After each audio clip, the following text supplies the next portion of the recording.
სწრაფი ეკონომიკური ცვლილებების ეპოქაში ფინანსური მართვა მხოლოდ ბუღალტრული აღრიცხვის საზღვრებს ცდება და კომპანიის მთავარ სტრატეგიულ იარაღად ყალიბდება. ქართულ ბაზარზე სულ უფრო თვალსაჩინო ხდება ტენდენცია, როცა მცირე და საშუალო ბიზნესები გარე ფინანსური დირექტორის ეგრეთ წოდებული outsource CFO-ს სერვისს მიმართავენ. ეს მიდგომა კომპანიებს აძლევს საშუალებას ოპტიმიზაცია გაუკეთონ, ფულად ნაკადებს შეაფასონ ფარული რისკები და პროფესიონალური ანალიტიკის საფუძველზე ზუსტი სამომავლო ნაბიჯები დაგეგმონ. ამ სფეროში გამორჩეულ ექსპერტიზას ფლობს კომპანია Afinvice, რომელმაც ბოლო 2 წელიწად ნახევარში 100-მდე მასშტაბური პროექტი განახორციელა, როგორც აღნიშნავენ კომპანიაში. აქტიურად ნერგავენ ასევე ინოვაციურ მოდელებს და ფინანსურ პროცესებში ხელოვნური ინტელექტის ინტეგრირებასაც ხელს უწყობენ. კორპორაციული ფინანსების თანამედროვე არქიტექტურასა და ბაზარზე არსებულ გამოწვევებზე ჩვენი პირველი სტუმარი საუბრობს სტუდიაში Afinvice-ის დაფუძნებელი ანა ბალისიაშვილი გვერდდება საქმიანი ამბების გასაზიარებლად. ანა, ძალიან მიხარია, რომ წელს და რაღაცა პრინციპში უკვე კვარტლის მიწურულსაც ვაჯამებთ თქვენთან ერთად და ძალიან მიხარია, იმიტომ რომ უკვე მესამედ ვარ თქვენთან და ძალიან მაგარ საქმეს აკეთებთ, უჭერთ მხარს ქართულ ბიზნესს და ძალიან დიდი მადლობა პირადად შენ ამ გადაცემას და ზოგადად მთელ BMG-ს ჯგუფს. ძალიან დიდი მადლობა. პირიქით, მადლობა იმისთვის, რომ ყოველთვის მზად ხარო ყველა სიახლოვე საქმიანი ამბავი კომპანიის და ზოგადად ბაზრის ჭრილშიც გაუზიარო ჩვენს მაყურებელს. და მინდა რომ ეხა აი ამ უკანასკნელით დავიწყო და გავხსნე ჩვენი საუბარი და სანამ Afinvice-ზე ვისაუბრებდეთ, ბაზარსაც მინდა რომ გადავხედოთ და პრინციპში 2 წელია Afinvice არსებობს და ოპერირებს და იზრდება და მასშტაბებსაც ავითარებს, თუმცა Afinvice-მდე იყო ანა, რომელსაც ჰქონდა მრავალწლიანი გამოცდილება საფინანსო ინდუსტრიაში და მინდა რომ ეხა ამანას ვკითხო უფრო და ცხადია როგორც Afinvice-ის დამფუძნებელს, ზოგადად თქვენ დაკვირვებით, შეფასებით, ანალიზით, როგორ შეიცვალა ფინანსური მართვის კულტურა საქართველოში, დღეს სად ვართ? რამდენად ჩამოყალიბდა ცნობიერება სხვილ საშუალო თუ ასე ვთქვათ მცირე მასშტაბის თვალსაზრისით, რომ საჭიროა ასე ვთქვათ ფინანსური ანალიზი არის სასიცოცხლოდ მნიშვნელოვანი კომპანიის ზრდისთვის, განვითარებისთვის. და დროული ფინანსური ანალიზი. იმდენად კარგად ჩამოაყალიბე, რომ უკეთ მეც ვეცდები, რომ წავამატო რაღაცები. ხო, ამ სფეროში უკვე თითქმის 18 წელია ვარ და ძალიან საინტერესოა, როგორ იცვლება ზოგადად ფინანსები განსაკუთრებით ჩვენს ქვეყანაში და შენც თქვი, რომ იმდენად შეიცვალა გარემო და გახდა დინამიური როგორც ქვეყნის შიგნით, ისე ქვეყნის გარეთ. თუ კითხვის ნიშანი იყო, არ ვიცი, 10-15 წლის წინ, რომ რაში გვჭირდება ფინანსების მართვა და ზოგადად ფინანსური მენეჯერი ან დირექტორი, დღეს უკვე კომპანიები არათუ კითხულობენ, ეძებენ უკვე შესაბამის კადრებს და შესაბამის კომპანიას, ვინც ასე ვთქვათ, მიეხმარებათ მათ ამ სფეროში. გარემო არის ძალიან დინამიური, ძალიან სწრაფად ცვალებადი, განსაკუთრებით იმ პირობებში, როდესაც AI შემოდის და მასშტაბურად იცვლება ზოგადად ყველა კუთხით ადამიანების საქმიანობა, მოთხოვნილებები, ფინანსების მართვა, ეს არის გარდაულად მნიშვნელოვანი ყველა კომპანიისთვის, როგორც მცირე, ისე, ну, რა თქმა უნდა, მსხვილ მასშტაბებზე აღარ არის ლაპარაკი.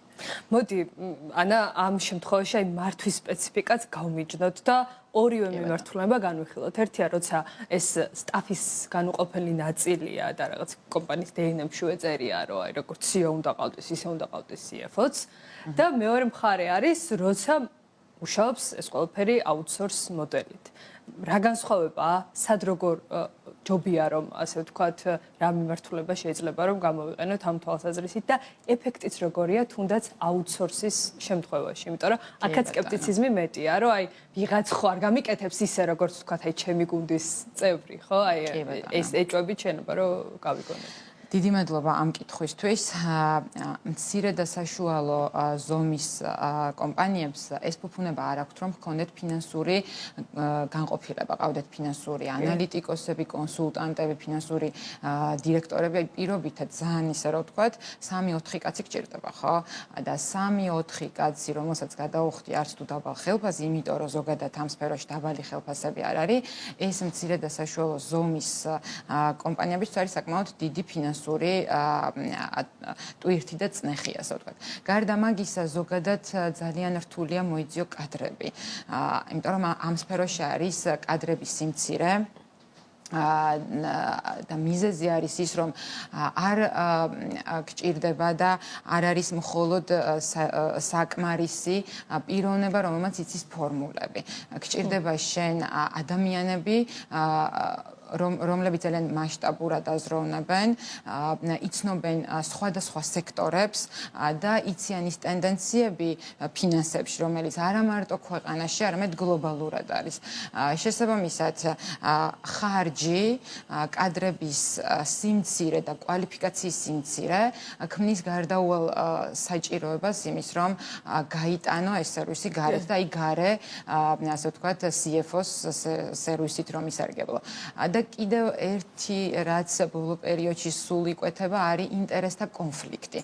რას გულისხმობ ამაში, როდესაც ხარ მცირე და საშუალო ზომის კომპანია, დამფუძნებელი და დირექტორი ხშირად ერთი და იგივე ადამიანია და მასთან დისკუსიაში შესვლა ადგილობრივ კადრებს ცოტა უჭირთ ხოლმე და განსაკუთრებით როდესაც ფინანსებს ეხება საქმე, იმიტომ რომ უნდა აუხსნა, რომ არ ვიცი დღეს მოდი დივიდენდი არ გაიტანო, იმიტომ რომ შენ პრობლემა გაქვს რაღაცა ფინანსური და ამ შემდეგ და მოკლედ ამ დისკუსიაში გარე კომპანიები კარგად შედიან.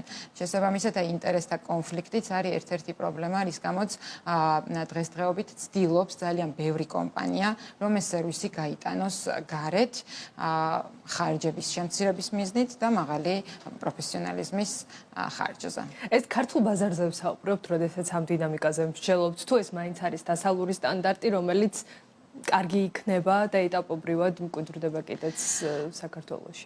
ჩემდა გასაოცრად ქართულ ბაზარზე საკმაოდ დიდი მოთხოვნა წამოვიდა და ხშირად როდესაც მოდიან ჩვენთან კლიენტები, სულ ამბობენ, აი არ ვიცოდი თქვენ შესახებ, თორე აქამდე სად ვიყავი.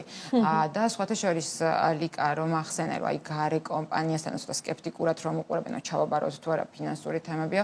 მაინც გავიგებდით საიდან დღეს შეიძლება იმდენად აღარ არის ეს, მაგრამ ყოველ შემთხვევაში ეს სკეპტიციზმი თავის დროზე სკეპტიციზმი, აი ეგ მინდოდა რომ მეთქვა, იყო ეს სკეპტიციზმი, თუმცა კი როცა უკვე ასე ვთქვათ, ხვდებით ერთმანეთს და ვსაუბრობთ, აი ეს ნდობის თემა, მაგ სკეპტიციზმს მალევე აქრობს. ძალიან საინტერესო ეს რა ზომის, რა წონის, რა ინდუსტრიაში მომუშავე ბიზნესებთან გვაქვს საქმე, როდესაც ვამბობთ, რომ ინტერესი იზრდება მათი მხრიდან აუთსორსი CFO-ზე. თითქმის ყველა მასშტაბის და ყველა ზომის კომპანია. ანუ ეს სკეპტიციზმი, ეს რაღაცა ისიც მითიც შეგვიძლია დავანგრიოთ, რომ მხოლოდ მცირე ბიზნესი იყენებს ამას. კი, ანუ ესენი არის მცირე ბიზნესი, საშუალო ბიზნესი, მსხვილი კომპანიები, არ ვიცი, ბოლო პერიოდში ქონდა ერთ-ერთი ძალიან მსხვილ ჰოლდინგთან შეხება და დაახლოებით 500 მილიონი დოლარის პროექტზე მუშაობდით. ხო, წარმოგიდგენიათ, საკმაოდ დიდი მასშტაბები იყო და ამ მსხვილ ჰოლდინგსაც თავისი ფინანსური დირექტორი არ აყავს და შესაბამისად სარგებლობს ჩვენი ამ სერვისით. ასევე ყავს ჩვენ პორტფელში კომპანიები, რომლის წლიური ბრუნვა პირობითად არ აღემატება 2-3 მილიონ ლარს. თითქმის ყველა ზომის კომპანიას უბრალოდ ერთი მთავარი რამ არის აქ, რომ მათ უნდა ჰქონდეთ ბუღალტერია. თუ არ არეგისტრირებული შემოსავლები აქვს, უბრალოდ ამ სერვისის ვერ ისარგებლებენ და რაც დრო გადის პრინციპში ესეთი კომპანიებიც საკმაოდ მცირეა ბაზარზე და ძალიან მიხარია, იმიტომ რომ აქვე უბრალოდ ერთს ვიტყოდი ასეთი კომპანიებისთვის, რომ ვერაფერს ვერ დაზოგავენ მაგ კუთხით, თუ არ დაარეგისტრირებენ და ასე ვთქვათ, გამჭვირვალედ არ აჩვენებენ თავიანთ ყველა შემოსავალს და ხარჯს, იმიტომ რომ თუ არ ჩაატარე ფინანსური ანალიზი და რაღაცები სწორად არ დაგეგმე დღეს, ისევ და ისევ აი ასეთ გარემოში, როგორიც არის ჩვენთან, ძალიან გაგიჭირდება გრძელვადიან პერსპექტივაში, რომ იფუნქციონიროს წარმატებით. ხო, ეს მინდოდა რომ მეკითხა ზუსტად. ძირითადად არის ხოლმე ყოველ შემთხვევაში ეს კარგია, რომ ეს გამოცდილება ნელ-ნელა იცვლება, მაგრამ მაინც რაღაცა თავში გქონდა ჩაბეჭდილი, რომ ეს მენეჯერები უფრო ზარალი მოგების უწყისზე ფოკუსირდებოდნენ და აი ამ ფინანსურ ანალიზს არ იყენებდნენ სანავიგაციო ინსტრუმენტად, რაც აი ფარული რისკების იდენტიფიცირებისთვის არის კრიტიკულად მნიშვნელოვანი, მათ შორის ასე ვთქვათ, ფულადი ნაკადების მართვისთვის და ცხადია გრძელვადიანი, ასე ვთქვათ, მყარი მომავლის დაგეგმვისთვის, ხო? აი მოდი ესეც რომ ავხსნათ პროფესიონალურ დონეზე, რა მნიშვნელობა აქვს დღეს როცა ყველაფერი კარგად მაქვს, როცა მოგებაზეც გავდივარ, ასე ვთქვათ, ყველაფერი დაალაგებული მაქვს იმას, რომ ეს ანალიზი იყოს მუდმივ რეჟიმში, აქტიური და ზუსტად ეს სანავიგაციო ინსტრუმენტის როლი შეასრულოს. კარგი კითხვა ისევ და ისევ ძალიან მნიშვნელოვანია მართოს სწორად ფინანსები, გაანალიზო ისტორიული მონაცემები და ამის საფუძველზე გააკეთო სწორი პროგნოზები და განსაკუთრებით სხვადასხვა სცენარებისთვის. ადრე ეს აქტუალური არ იყო, რომ სხვადასხვა სცენარების ანალიზი რომ ყოფილიყო და პროგნოზირება. ეხლა არის უნიშნელოვანესი, რომ ყველა სცენარისთვის იყო მზად და შექმნა გარკვეული რეზერვები. წინააღმდეგ შემთხვევაში ბიზნესს ძალიან უჭირს გადარჩეს აი ესეთ ცვალებად გარემოში. ერთი რაც შემიძლია ვთქვა, რომ ვაკვირდები კლიენტები რომ მოდიან ჩვენთან, რას ითხოვენ თვითონ, რომ შევეკითხები ხომ, აი რა მოგიყვანა ჩვენთან და რომ ჩამოუთვლი, რომ ამას ვაკეთებთ ამას მაგალითად და რა არის შენთვის მნიშვნელოვანი. აქედან პასუხობენ აი სამ რაღაცას. პირველი ეს არის, რომ მარტივად და სწრაფად რომ დავინახო ჩემი ბიზნესის ფინანსური სურათი. ძალიან მარტივად რომ დამანახო, რა ხდება ჩემს ბიზნესში, იმიტომ რომ დღეს დრო არავის არ აქვს მოკლედ და ყველას ძალიან ეჩქარება და თან რაც მთავარია გარდაულად მნიშვნელოვანია რომ დირექტორს ესმოდეს კარგად რა ხდება. შესაბამისად გთხოვენ რაღაც მარტივ დაშბორდებს, გრაფიკებს, ერთ გვერდიან პრეზენტაციებს რომ დაინახონ თავისი ფინანსები. ასევე რაც აინტერესებთ არის ზოგადად სექტორში რა მდგომარეობა არის და კონკურენტებთან შედარებით სად არიან და შედარება, ასე ვთქვათ.